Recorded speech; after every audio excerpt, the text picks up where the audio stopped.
What's up, math scholars and math haters? This is Mr. W. Today we're going to tackle question 14 in the 6th grade math questions that North Carolina released this past school year. We can see that we're being asked what is the value of 1,608 divided by 10 to the third power. So in order to do a question like this and do it really well, we need to know about exponents, and we also need to know about the relationship between fractions and decimals. And for parents, this is something that, with the new way they're teaching math, whether they call it Common Core now or whatever, they really try to emphasize the relationship between fractions and decimals in a way that we're definitely going to touch on in this question.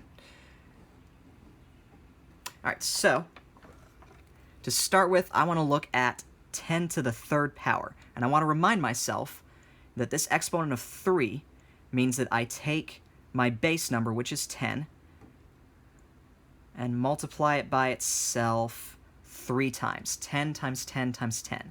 And I know that's going to get me 1,000. So that also tells me that now I'm dividing 1,608 by 1,000. And it's at this point that I'm going to go ahead and change this from a division problem to a fraction.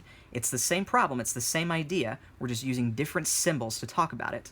1,608 over 1,000.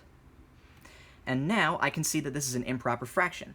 1,608 is bigger than 1,000. So I need to ask myself, how many times can 1,000 go into 1,608? That answer is 1.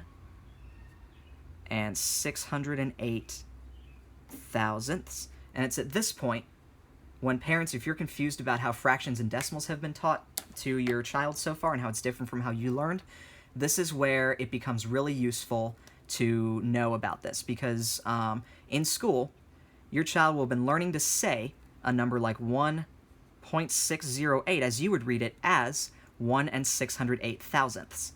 The idea is, using a way, or with this new language, they can go back and forth between a fraction form and a decimal form as they need to. And in this case, we're going to go from a fraction to a decimal, and we're going to say, and if your child were taking this test, they would say, okay, this is 1 and 608 thousandths. This is also 1 and 608 thousandths. I think this is what I want to be my answer, because this thing would not end up fitting in this gridded response box.